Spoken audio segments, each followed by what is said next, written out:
E eu quero convidar você para abrir a sua Bíblia comigo. O texto de Lucas, capítulo 9. Lucas, capítulo 9.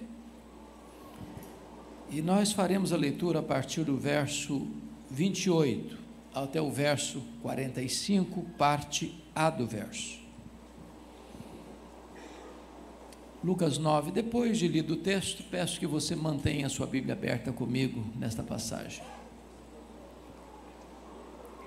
O texto diz assim: cerca de 8 dias depois de proferidas estas palavras, tomando consigo a Pedro, João e Tiago, subiu ao monte com o propósito de orar. E aconteceu que, enquanto ele orava, a aparência do seu rosto se transfigurou, e as suas vestes resplandeceram de brancura.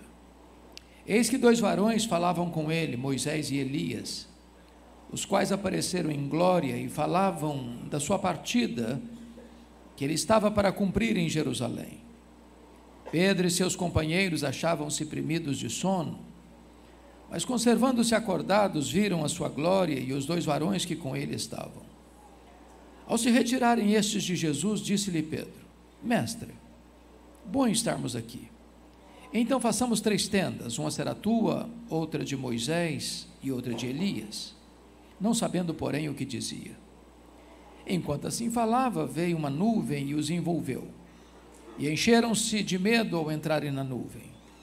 E dela veio uma voz dizendo: Este é o meu filho, o meu eleito, a ele ouvi. Depois daquela voz, achou-se Jesus sozinho. Eles calaram-se, naqueles dias a ninguém contaram coisa alguma do que tinham visto. No dia seguinte, ao descerem eles do monte, veio ao encontro de Jesus grande multidão.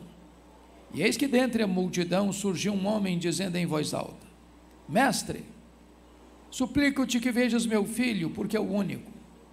Um espírito se apodera dele, e de repente o menino grita, e o espírito o atira por terra, convulsiona até espumar, e dificilmente o deixa depois de o ter quebrantado. Roguei aos teus discípulos que o expelissem, mas eles não puderam. Respondeu Jesus: Ó geração incrédula e perversa, até quando estarei convosco e vos sofrerei? Traze o teu filho. Quando se ia aproximando, o demônio o atirou no chão e o convulsionou. Mas Jesus repreendeu o espírito imundo, curou o menino e o entregou a seu pai. E todos ficaram maravilhados ante a majestade de Deus. Como todos se maravilhassem do quanto Jesus fazia, disse aos seus discípulos: Fixai nos vossos ouvidos as seguintes palavras: O Filho do Homem está para ser entregue nas mãos dos homens. Eles, porém, não entendiam isto. Até aqui. Versículo 28. Cerca de 8 dias depois de proferidas estas palavras. Que palavras? Do que Jesus está falando? O que ele está se referindo? Para entendermos esta passagem, precisamos entender o que aconteceu 8 dias antes. E 8 dias antes, Jesus estava lá no extremo norte de Israel, lá no sopé do Monte Hermon, lá em Bânias, onde nasce o Rio Jordão, lá em Cesaré de Filipe, quando Jesus faz uma enquete com seus discípulos e pergunta assim: Quem dizem os homens ser o Filho do Homem? E eles responderam: Uns dizem que tu és João Batista, outros dizem que tu és Elias, outros dizem que tu és Jeremias, outros dizem que tu és alguns dos profetas. Ninguém acertou. O povo não sabia nada sobre Jesus. Então Jesus se dirige a eles e pergunta: E vós, quem dizeis que eu sou? E Pedro, que era um líder e falante, e não suportava que ninguém falasse na sua frente, responde pelo grupo e diz: Tu és o Cristo, o Filho do Deus vivo. Talvez até aguardando um elogio de Jesus. Parabéns, Pedro, você é um homem iluminado, você tem um refinado discernimento espiritual. Mas não foi o que Jesus disse, não. Jesus respondeu assim: Bem-aventurado és, Simão Barjonas, porque não foi carne e sangue quem te revelaram, mas o meu Pai que está nos céus. Em outras palavras, Jesus está dizendo assim para Pedro: Pedro, não pense você que você sabe quem eu sou, porque você é mais espiritual ou inteligente que os outros. Você só sabe quem eu sou, Pedro, porque o Pai me revelou para você. Porque se o Pai não tivesse me revelado para você, como os outros, você também não saberia quem eu sou. E eu também te digo que tu és Pedro, e sobre esta pedra eu edificarei a minha igreja, e as portas do inferno não prevalecerão contra ela. Está aqui em Mateus 16, 18. Um dos textos mais importantes da Bíblia, de cuja correta interpretação depende o futuro do cristianismo. Porque a grande pergunta é: quem é a pedra sobre a qual a igreja está edificada? Ao longo desses 20 séculos de cristianismo, 3 interpretações surgiram. A primeira delas, subscrita por mais de 800 milhões de pessoas no mundo, entendem que Pedro é a pedra. Há uma frase em latim muito conhecida no mundo: ubi Petrus, ibi ecclesia. Onde está Pedro? Aí está a igreja. A segunda interpretação é que a declaração de fé, tu és o Cristo, o Filho do Deus vivo, é a pedra fundamental da igreja. Onde esta declaração é feita, aí está o fundamento da igreja. A terceira interpretação, penso eu, subscrita por todos nós aqui nesta noite, se não pela maioria de nós, é que o próprio Cristo é a pedra fundamental sobre a qual a igreja está edificada. O texto nos leva a essa conclusão, se não vejamos. Há na língua grega uma espécie de trocadilho entre a palavra Pedro e a palavra pedra. Pedro deriva de pedra e não pedra de Pedro. Pedro é Petros, e Petros é um fragmento de pedra, um pedaço de pedra arrancado de um maciço rochoso. Pedra é Petra, e Petra é rocha, inabalável. Metáfora só usada para Deus em toda a Bíblia. Então o que Jesus está dizendo é o seguinte: eu também te digo que tu és um fragmento de pedra, mas sobre esta rocha que sou eu edificarei a minha igreja.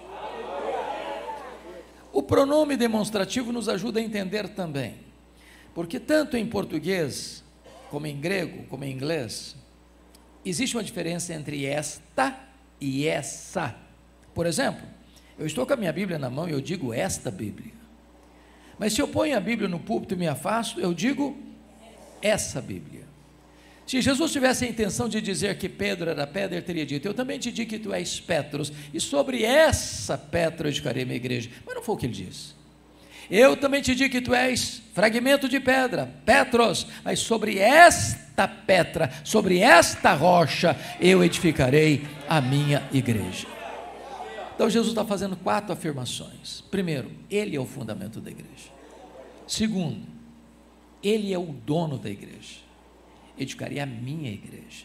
A igreja não é sua, a igreja não é minha, a igreja não é nossa, a igreja tem dono, e o dono da igreja tem marcas de cravos em suas mãos. Terceiro, Jesus é o edificador da igreja. Eu edificarei a minha igreja. Quem edifica a igreja não é você, nem eu, nem nós. Quem edifica a igreja é o Senhor Jesus. Na verdade, Paulo entendeu isso quando escreveu: eu plantei, Apolo regou, mas o crescimento vem de Deus, de tal maneira que nem o que planta, nem o que rega é coisa nenhuma, mas Deus que dá o crescimento. Quarto lugar, Jesus é o protetor da igreja, e as portas do inferno não prevalecerão contra ela. Não tem pobreza, não tem perseguição, não tem martírio que possa deter os passos da igreja. Ela é invencível, porque aquele que a salvou é quem a protege. Diz a Bíblia que quando Jesus termina de explicar isso, ele passa para uma nova fase do seu ensino, lá em Mateus 16, e ele fala para os discípulos o que nunca falara outrora, e fala pela primeira vez, que uma vez que ele sabe quem ele é, eles precisam entender que Jesus vai subir para Jerusalém, vai ser entregue nas mãos dos principais sacerdotes, para ser crucificado, para ressuscitar ao terceiro dia. Quando Pedro escuta isso, Ele que acabara de falar para Jesus: tu és o Cristo, o Filho do Deus vivo, chama Jesus à parte e diz: vem cá, Jesus, e passa a repreender Jesus. Tem compaixão de ti, de modo algum isso pode te acontecer. Larga a mão desses pensamentos soturnos e doentios, pensa melhor, pensa em vida, não pensa em morte. E Jesus olha para ele e diz: arreda, Satanás, és para mim causa de tropeço, não cogitas das coisas de Deus, apenas das coisas dos homens. Preste atenção aqui. Se Pedro fosse a pedra fundamental da igreja, a igreja estaria edificada sobre areia movediça. Mas bendito seja Deus, a igreja está edificada sobre a rocha que não se abala. Mas vamos entender o que Jesus disse. Primeiro, Jesus não está chamando Pedro de Satanás, não. Segundo, Jesus não está dizendo que Pedro está endemoniado. Ele não está falando isso. Terceiro, Jesus não está mandando Pedro arredar. Quarto, Jesus está mandando Satanás arredar. Satanás arreda, Pedro fica. Pedro é discípulo, Pedro é meu apóstolo. Em Pedro eu vou continuar investindo. Porque se não entendermos isso, a gente vai dizer: arreda, Pedro, aí o Satanás fica. Não, Satanás arreda, Pedro fica. E tanto é prova que Jesus não abriu mão de Pedro, que 8 dias depois, Jesus sobe para um alto monte. A quem ele leva? Pedro, Tiago e João. E agora então começa a nossa exposição, e eu quero aqui hoje, à luz do texto, trazer 3 grupos, ou 3 tipos de espiritualidade. O primeiro grupo é formado de Pedro, Tiago e João. Eles sobem para o monte, e Jesus ora, e eles dormem. O que dá prazer em Jesus dá cansaço neles. E nesse monte eles veem milagres, mas eles não têm discernimento. Então eu vou categorizar o primeiro grupo de espiritualidade do monte, êxtase sem entendimento. O segundo grupo é o que ficou lá no pé do monte, no sopé do monte, os 9 discípulos, que estão rodeados de uma multidão, e um pai desesperado com um filho endemoniado, que procura os discípulos por ajuda e eles não puderam. E Marcos nos informa, texto paralelo deste, que os discípulos estavam discutindo com os escribas, os inimigos da obra, discutindo a obra em vez de fazer a obra. E eu vou categorizar o segundo grupo com a espiritualidade do vale, discussão sem poder. E finalmente nós vamos olhar a espiritualidade de Jesus, que pode ser resumida em 3 palavras: oração, obediência e poder. Então veremos o primeiro grupo, a espiritualidade do monte, êxtase sem entendimento. Se você perceber, quando eles sobem para esse monte, Jesus está orando, Jesus é transfigurado, Moisés e Elias aparecem em glória, representando a lei, representando os profetas, conversando com Jesus. E que pauta aquela reunião, que agenda eles tiveram com Jesus? Versículo 31, conversaram sobre a sua partida para Jerusalém. A palavra partida aí é a palavra êxodos, de onde vem essa palavra portuguesa, êxodo. Eles estão conversando com Jesus sobre a cruz, e a cruz foi o local onde nós fomos libertos. Lá na cruz aconteceu o nosso êxodo. Mas diz a Bíblia que nesse monte acontecem 4 milagres. Primeiro milagre, Jesus é transfigurado. Segundo milagre, Moisés e Elias aparecem em glória. Terceiro milagre, uma nuvem luminosa os envelopa. Quarto milagre, de dentro da nuvem surge uma voz divina: este é o meu filho, o meu eleito, a ele ouvi. Pisando no terreno sobrenatural, vendo coisas sobrenaturais, mas sem discernimento espiritual. Nós vivemos uma geração, irmãos, que está correndo sôfrega atrás de milagres. Gente que faz até propaganda de milagre que nunca aconteceu. E nós cremos em milagres, e nós oramos por milagres, E nós esperamos milagres, mas milagre não é o Evangelho. O milagre pode ser evidência do poder do Evangelho, mas não um substituto do Evangelho. Porque esses homens estão vendo milagres, mas eles não têm discernimento. E do que eles não têm discernimento? Primeiro, eles não discerniram a centralidade da pessoa de Jesus. Quando Pedro disse assim para Jesus: mestre, bom estarmos aqui. Pedro achava que ele era o líder e ele estava no controle da situação. Vamos fazer o seguinte, vamos fazer 3 tendas, uma vai ser tua, outra vai ser de Moisés, outra vai ser de Elias. E diz a Bíblia que ele não sabia o que estava falando. E por que ele não sabia o que estava falando? Ele estava falando uma bobagem. Ele estava comparando e equiparando Jesus a Moisés e a Elias. Mas Jesus não é apenas um grande homem, Jesus é o próprio Deus entre os homens. Na história você vai encontrar homens com título: Alexandre o Grande, Herodes o Grande, Napoleão o Grande. Você não vai encontrar Jesus o Grande. Ele não é um entre tantos, ele é único, ele é exclusivo, ele é absoluto, ele é Deus. Ele não pode ser comparado com ninguém. Vendo milagres, mas não discernindo a centralidade da pessoa de Jesus. Segundo, vendo milagres, mas não discernindo a centralidade da missão de Jesus. Confira comigo o verso 31.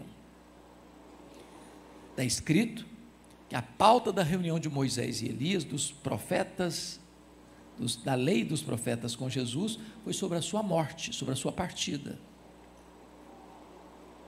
Pois bem, quando Jesus desce desse monte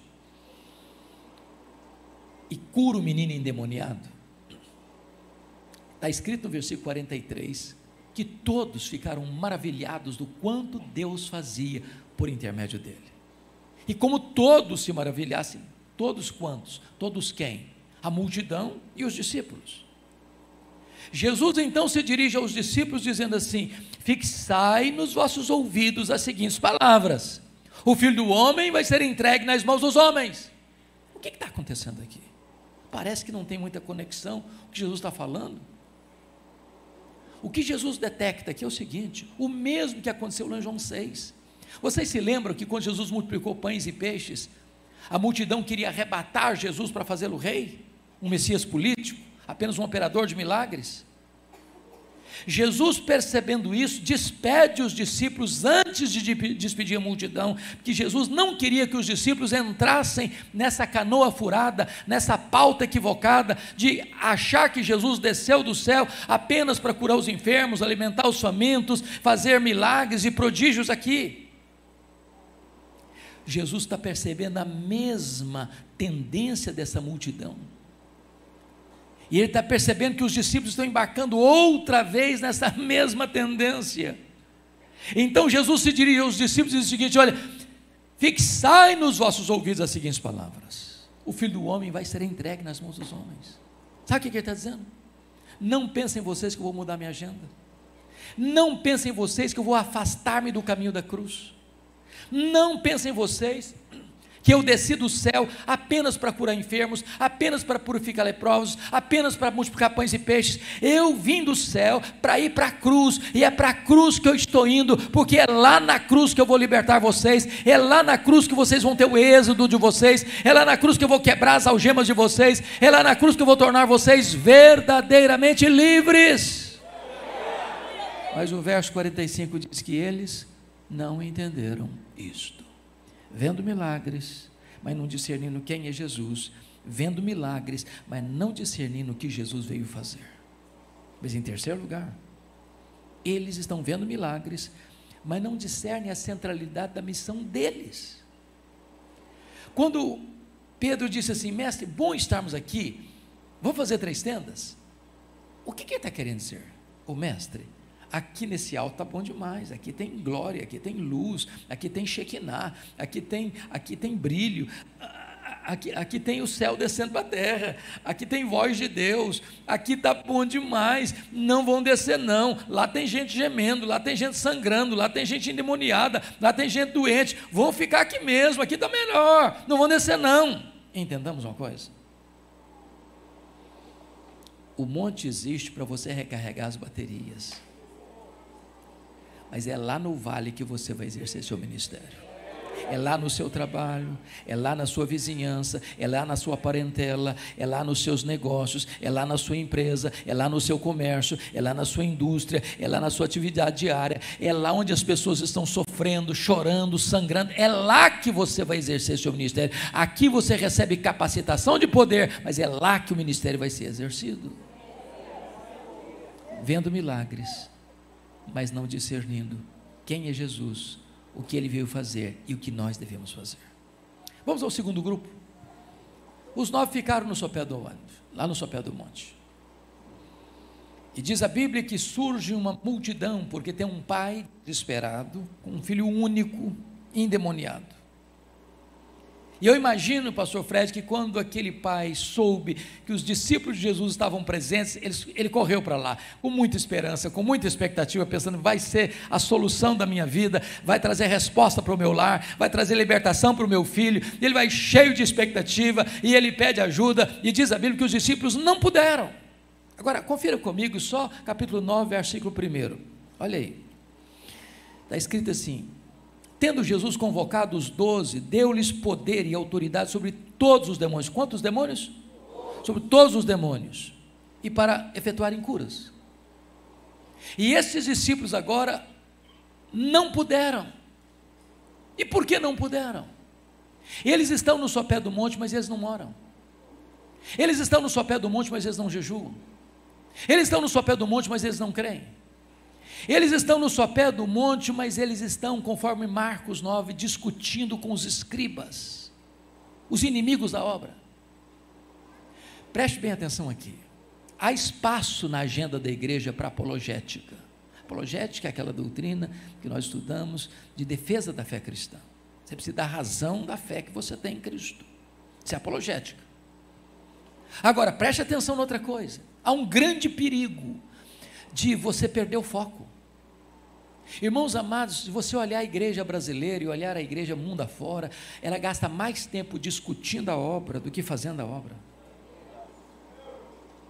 Nós nos reunimos para discutir a obra.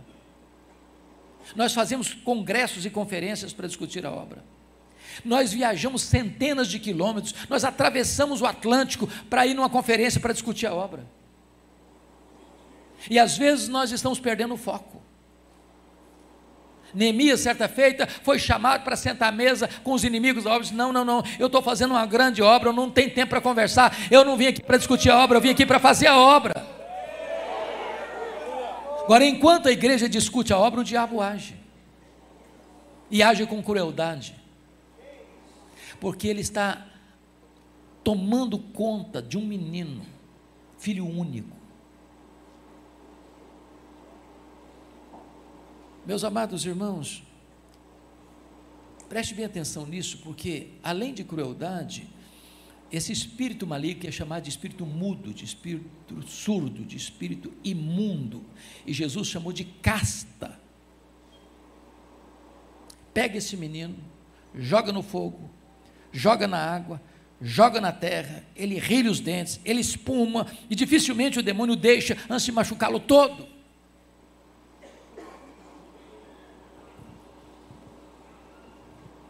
Eu não tenho dúvidas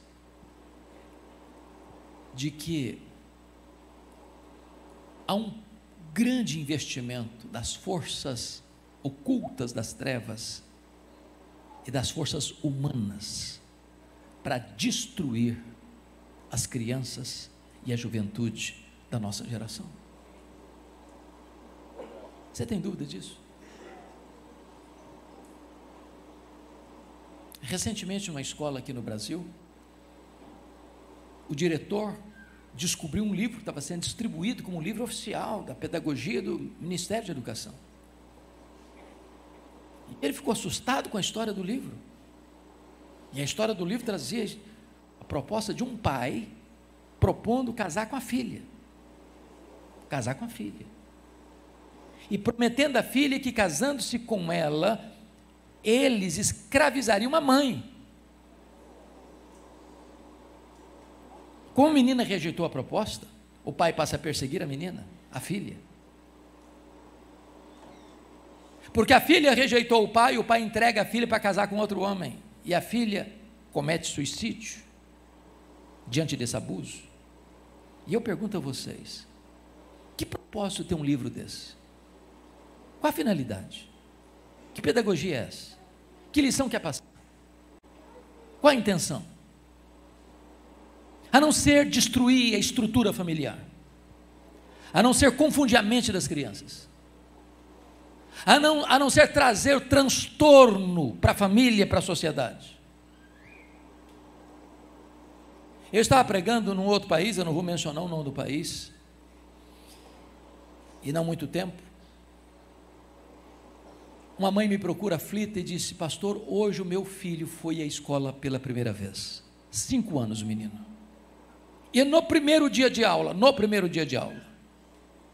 o professor pegou o menino e disse assim: você é quem vai decidir se você quer continuar sendo menino ou se você vai querer ser menina. Primeiro dia de aula, um garoto de 5 anos. E eu pergunto a vocês, com que propósito? Qual a intenção? A não ser confundir a mente, perverter a mente, destruir aquela criança tão precocemente. Podem ter certeza, muito da indústria cinematográfica, televisiva, dos programas que são feitos para o mundo infantil, não são compatíveis com a vida infantil. Há um empenho deliberado para se destruir os nossos filhos. Porque se você destrói as crianças hoje, você destrói as gerações amanhã. Quando esse pai chega para Jesus e diz: eu apresentei o meu filho aos teus discípulos, e eles não puderam. Jesus reage a esta fala com um suspiro de angústia e diz: ó geração incrédula e perversa, até quando eu vos suportarei? Nada machuca mais o nosso glorioso Redentor do que um crente fraco, apático, seco, árido, sem poder. Porque se nós estamos sem poder, não é porque não tem poder, porque toda a suprema grandeza do poder de Deus está à sua, à minha, à nossa disposição. Então Jesus faz uma pergunta para aquele pai: desde quando esse rapaz está assim? Qual foi a resposta do pai? Desde a sua infância. E a palavra infância no grego lá é a palavra brefos. E brefos descreve desde a vida intrauterina à primeira infância. Agora pense comigo, irmãos, o sofrimento desse pai e da mãe que está oculta no texto. Imagine uma criança, um bebê esquisito. Imagine comigo um menino que está brincando com os coleguinhas, de repente ele sai correndo desesperado e cai no fogo. Alguém tem que pular lá, tirar, senão se queima todo.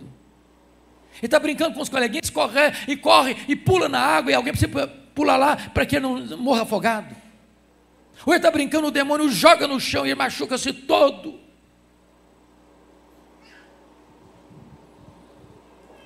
Não tenha dúvida, meus irmãos, que há um ataque furioso contra as crianças. Eu estava começando, pastor Fred, meu ministério em Vitória. Converte-se uma mulher de classe média alta na cidade.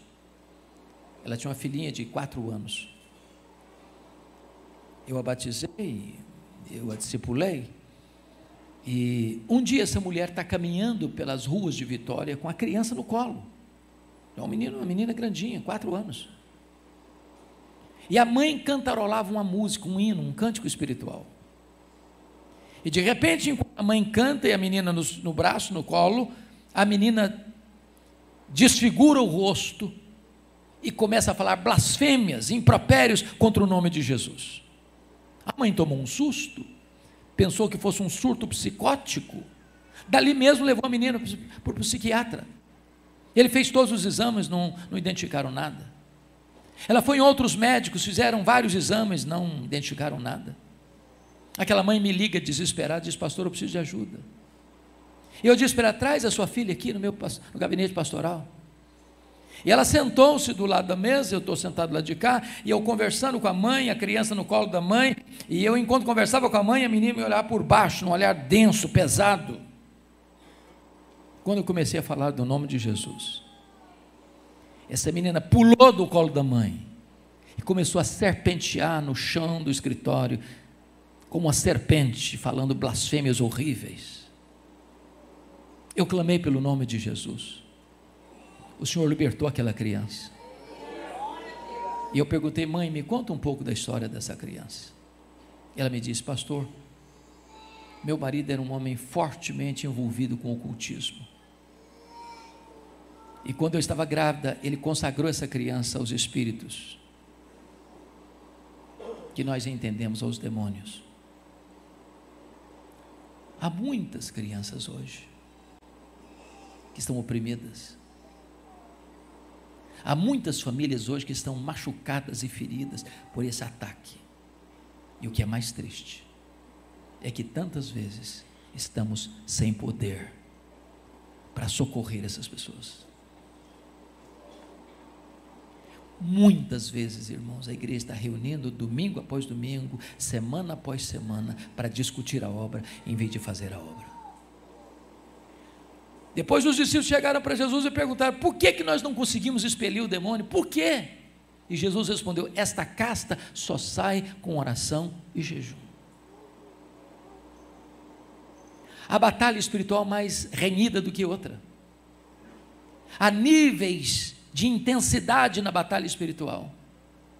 O fato de você ter tido vitórias ontem não significa que você vai ter vitórias hoje. Você hoje precisa de uma porção dobrada do Espírito Santo, você precisa de um revestimento do poder do Espírito Santo, você precisa de uma vida mais intensa de oração, você precisa passar pela experiência do jejum, você precisa crer que Deus é poderoso para fazer, porque é nesse contexto que Jesus diz assim: se você mandar essa montanha sair daqui e transportar para lá, se você tiver fé pequena como um grão de mostarda, a montanha vai sair daqui e vai para lá. Jesus não está falando nada de literalmente, não. Você nunca viu uma montanha ser de um lugar para o outro. O que ele está dizendo é que montanha é algo inamovível, e aquilo que é inamovível, quando você crê, Deus transporta a montanha, Deus resolve problemas, Deus soluciona aquilo que você não tem poder para fazer, Deus liberta os cativos, Deus cura os enfermos, Deus quebra o jugo dos escravizados, Deus liberta aqueles que são seus, pelo poder da fé. Mas agora, irmãos, eu quero encerrar falando sobre a espiritualidade de Jesus. Tem 3 coisas a destacar. Primeiro, oração. Ele subiu o monte para quê? Para orar. O que ele fez? Ele orou. E por que ele orou, seu rosto resplandeceu? Porque ele orou, as suas vestes resplandeceram de brancura. Se nós orarmos, a Shekinah de Deus desce sobre nós. Se nós orarmos, os céus descem à terra. Se nós orarmos, o poder de Deus é manifestado. E eu não estou dizendo que a oração tem poder. Isso não é verdade. A oração não tem poder. Poder tem o Deus que responde a oração. Quem é poderoso não é a oração, é Deus. Deus é poderoso. E quando você ora, Deus manifesta o seu poder. A oração conecta a fraqueza humana à onipotência divina. A oração conecta o altar da terra com o trono do céu. Quando você ora, a mão do Deus onipotente é acionada para agir em seu favor.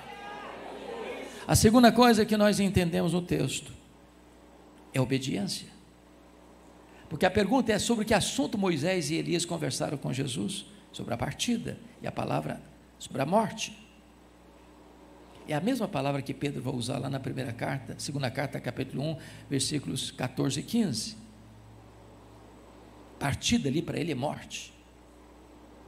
A pergunta é: quando Jesus desce desse monte, que grau de compromisso ele tem com essa agenda de obedecer e ir para a cruz?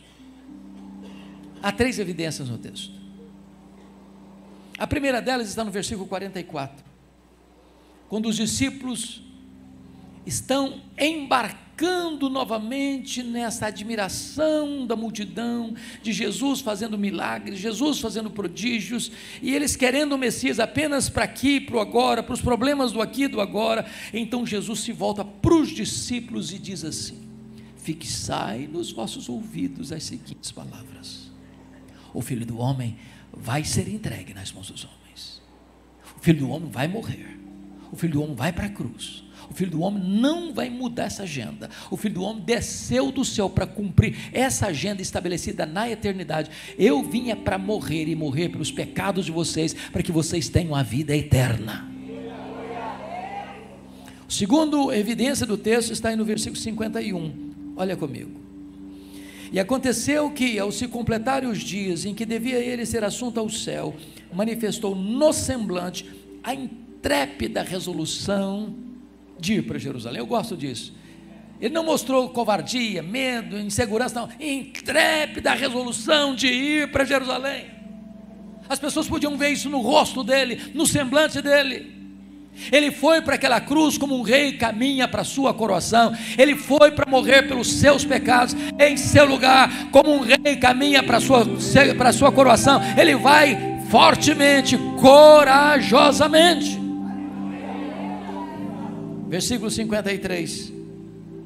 Mas os samaritanos não o receberam, porque o aspecto dele era de quem decisivamente ia para Jerusalém, decisivamente para obedecer, e obedecer passando pelo caminho da cruz. Cristianismo é obediência,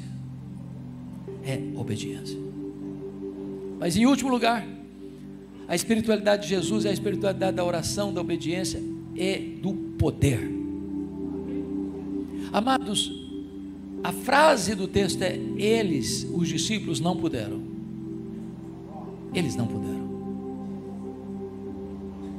E Marcos informa-nos, e só Marcos diz isso, que quando o menino chega, o demônio atira no chão, e Jesus dá uma ordem ao espírito mudo, surdo, imundo, à casta de demônios: sai desse menino, e nunca mais voltes a ele. É curioso que, quando você lê a sua Bíblia, uma pessoa pode ser liberta de uma possessão demoníaca, e se ela não se arrepende e não crê em Jesus, os demônios podem voltar, e o segundo estado ser pior que o primeiro. Só que a ordem de Jesus é categórica: sai e nunca mais voltes. Sabe por quê? É porque Jesus tem poder. Ele tem todo o poder.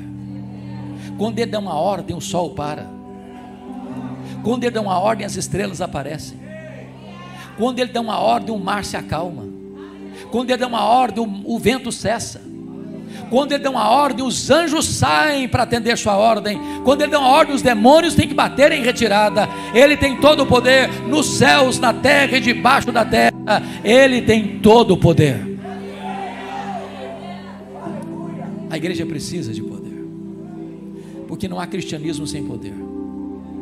E poder não se aprende na academia, poder não se aprende nos bancos, poder não se aprende nem mesmo lendo os melhores livros da história. Poder se recebe de joelhos, poder se recebe em oração. É por isso que Jesus diz: essa casta não sai senão com oração e jejum. Eu quero terminar trazendo a vocês uma experiência que eu tive há alguns anos. Eu fui convidado para pregar na formatura do Seminário Presbiteriano de Recife. E depois do culto, um dos formandos veio a mim para me contar a sua experiência, com lágrimas nos olhos. Naquele ano, ele era o 4º ano, o último ano do seminário. Ele recebeu um convite de uma das maiores igrejas nossas, de uma das mais belas capitais, para ser o conferencista de 3 dias, sexta, sábado e domingo. Isso não é comum no nosso meio, um seminarista ser o pregador oficial de uma grande conferência de uma grande igreja. Até costumo brincar que todo seminarista do 4º ano está se formando, tem uma leve sensação de que é um forte concorrente com Charles Haddon Spurgeon. Então, ele empacotou seus melhores sermões, botou o seu melhor terno na mala e partiu para aquela cidade, e foi hospedar-se logo na casa do pastor. Sexta-feira à tardezinha, antes de se prepararem para ir para a igreja, um fato aconteceu. Uma mulher desesperada bate à porta da casa do pastor: pastor, precisamos de ajuda. O que foi? A nossa vizinha está endemoniada, está quebrando tudo dentro de casa, ninguém tem coragem de enfrentar a situação, tem uma multidão ao redor da casa, está todo mundo com medo. o pastor calmamente disse: minha irmã, que coisa interessante, acaba de chegar de Recife um santo homem de Deus, preparado para essa tarefa. O seminarista começou a tremer as pernas e começou a gaguejar. Eu só vim dizer para o senhor que eu estou indo embora. Não, o pastor não deixou ele embora não, pegou ele pela mão, saiu andando no meio da rua. De longe escutaram os gritos cavernosos daquela mulher. Quando chegaram em frente à casa, uma multidão presente. O pastor olhou para o seminarista olhou para o chão. E o pastor disse: seminarista, o caso é todo seu, pode entrar na casa. O seminarista entrou com muito medo. A mulher estava com seus cabelos desalinhados, com seu rosto desfigurado. E quando ele tentou formular a primeira frase, ela lhe deu uma bofetada na cara e o jogou ao chão. Um homem de quase 2 metros de altura. E ele ficou no chão mais de 1 hora, prostrado, nocauteado. E a mulher endemoniada ao redor dele, bufando como uma fera selvagem. Ele disse para mim: pastor Hernandes, a minha vida passou como um filme na minha cabeça. Eu percebi quão árido eu estava, quão seco eu estava, quão despreparado eu estava.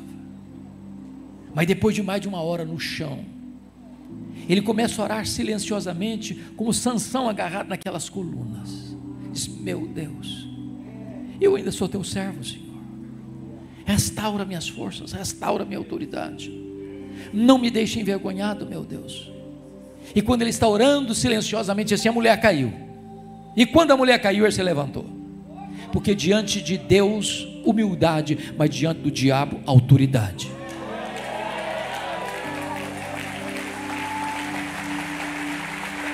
E ele deu ordem àqueles demônios para saírem daquela mulher. E aquela mulher ficou livre, literalmente livre. E esse homem, abraçado comigo em lágrimas, me disse uma frase que eu nunca mais esqueci.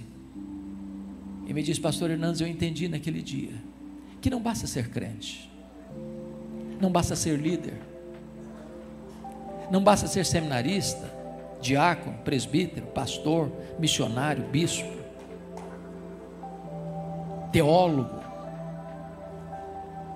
É preciso ter o poder do Espírito Santo. É preciso ter o poder do Espírito Santo de Deus. O Senhor Jesus, antes de enviar a igreja ao mundo, enviou o Espírito Santo à igreja. E hoje você e eu precisamos desse poder. Que nós evitemos a espiritualidade do êxtase sem entendimento. Que nós evitemos a espiritualidade da discussão sem poder. Que nós olhemos para Jesus e aprendamos com Ele orar, obedecer e exercitar o poder que vem do alto, para que os cativos sejam libertos, para que os enfermos sejam curados, para que a obra de Deus alargue as suas fronteiras. Que Deus nos abençoe.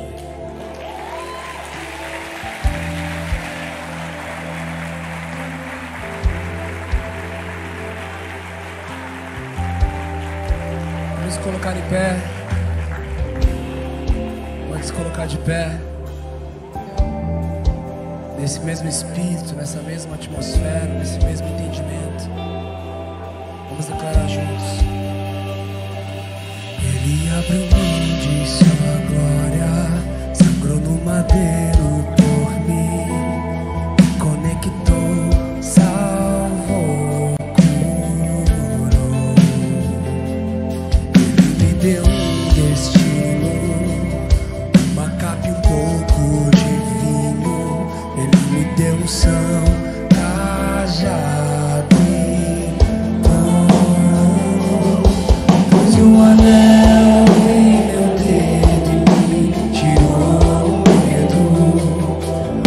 sandálias pra suportar o medo. Pois o anel em meu dedo me tirou o medo.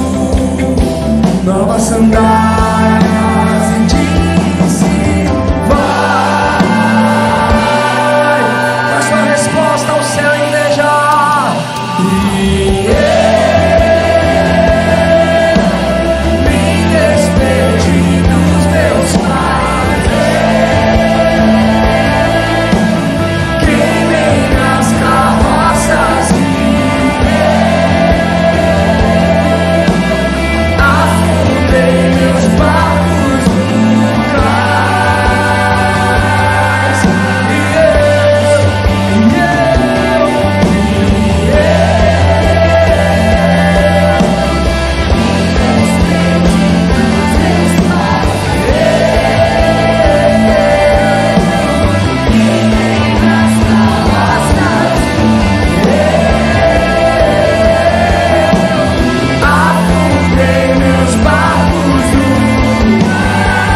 Me faz entender